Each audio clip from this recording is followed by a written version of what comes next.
Guns are on everyone's mind, and in the UK, you can't own one. Now, despite this, London, the UK's biggest epicenter, now has a higher murder rate, higher than New York, America's biggest epicenter.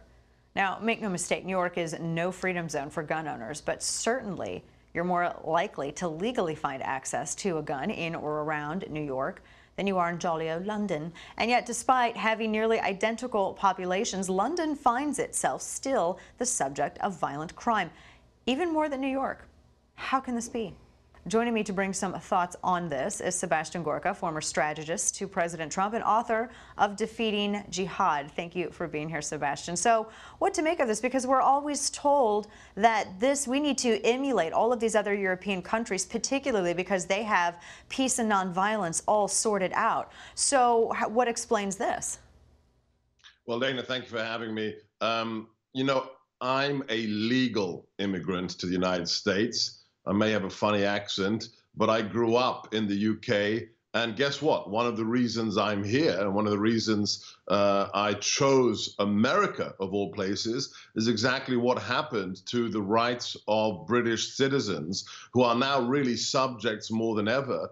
In the 1990s, there were some shootings done with handguns. First, they came after the semi-automatic rifles. Isn't that interesting? There was a school shooting with handguns.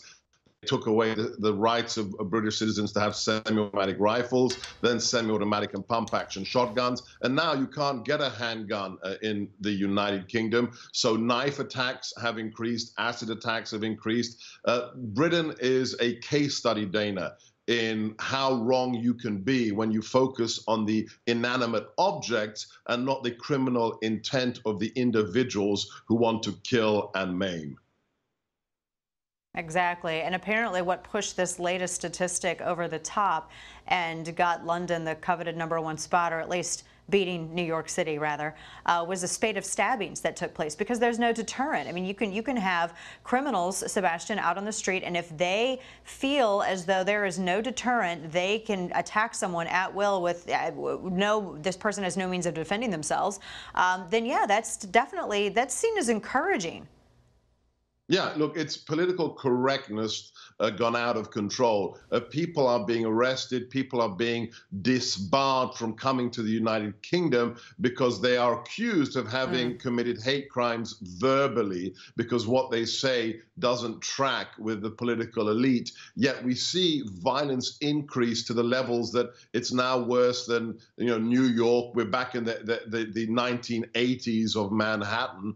It's just a proof of how, political correctness, Dana, gets people killed. When you focus on the object and not the intent of the individual, when political correctness stops people reporting suspicious activity, as we saw in San Bernardino. Remember, the neighbors of the San Bernardino killers saw suspicious activity, refused to report it, were potentially afraid of being called Islamophobes. What happens? 14 people killed at a Christmas party. It's not about the weapons, it's about the individual and their intent. And at the end of the day, we cannot allow them to take our Second Amendment rights away from us.